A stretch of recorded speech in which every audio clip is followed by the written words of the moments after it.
పల్లె లేదు, పట్నం లేదు, సిటీ లేదు, ఊరు లేదు. అందరూ కూడా ఈ ఆర్డర్లకు బాగా అలవాటు పడిపోయారు. ఇంట్లో పోపు పెట్టేటప్పుడు కరివేపాకు లేదని చెప్పి బ్లింకిట్ లో కరివేపాకు ఆర్డర్ పెట్టారట. అలా ఉంది పరిస్థితి ఇప్పుడు. బ్లింకిట్, ఇన్స్టామార్ట్, జెప్టో ఎక్కడైనా సరే 10 నిమిషాల్లో మనకి వస్తువులు అలా నేరుగా తెచ్చి ఫ్రెష్ గా మన ఇంటి ముందు పెడతాయి. కానీ ఎప్పుడైనా ఆలోచించారా 10 నిమిషాల్లో ఎలా వస్తున్నాయో అని? డెలివరీ బాయ్ కి ఎవరు కూడా 10 నిమిషాల్లోనే ఇవ్వాలని చెప్పరు. కానీ ఎన్ని ఎక్కువ ఆర్డర్లు ఇస్తేనే అంత ఆదాయం వస్తుంది. సో అతని వేగం మీదే ఆధారపడి ఉంటుంది అతని ఆదాయం. ఆర్డర్ డెలివరీ 8 నుంచి 15 నిమిషాలే.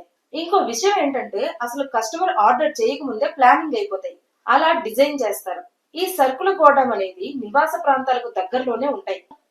ఒక కస్టమర్ తన సరుకుల కోసం ఆర్డర్ పెట్టగానే దగ్గరలోని డార్క్ స్టోర్ కు కనెక్ట్ అయిపోతుంది. ఈ ప్రాసెస్ అంతా కొన్ని సెకండ్లలోనే జరిగిపోతుంది. ఆర్డర్ ప్యాకింగ్ కూడా 75 సెకండ్లలో జరుగుతుంది. ప్రతి వస్తువుకు డిజిటల్ మ్యాపింగ్ చేసి ఉంటారు. ఆర్డర్ పెట్టగానే ఆర్డర్ ప్యాకింగ్ కూడా 75 సెకండ్లలో పూర్తి చేస్తారు. ప్యాకింగ్ పూర్తవగానే రైడర్లు రెడీగా ఉంటారు. ఆ ప్యాకింగ్ తీసుకొని వెంటనే బయలుదేరతారు. డెలివరీ బాయ్స్ ఎక్కువగా జీతం పైనే కాకుండా ఇన్సెంటివ్స్ పైనే ఆధారపడతారు. పిక్ అవర్ లో ఎక్కువ ఆర్డర్లు చేయాలి.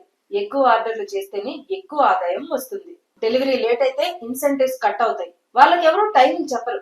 కానీ ఎంత తక్కువ సమయంలో ఎక్కువ ఆర్డర్లు చేస్తేనే అంత ఆదాయం ఎక్కువ వస్తుంది. వాళ్ళ వేగమే వాళ్ళకు ఆదాయం. అందుకే ఎన్ని సమస్యలున్నా, ట్రాఫిక్ ఎంత ఉన్నప్పటికీ కూడా ఆర్డర్ ప్లేస్ చేయడానికే వాళ్ళు ట్రై చేస్తారు.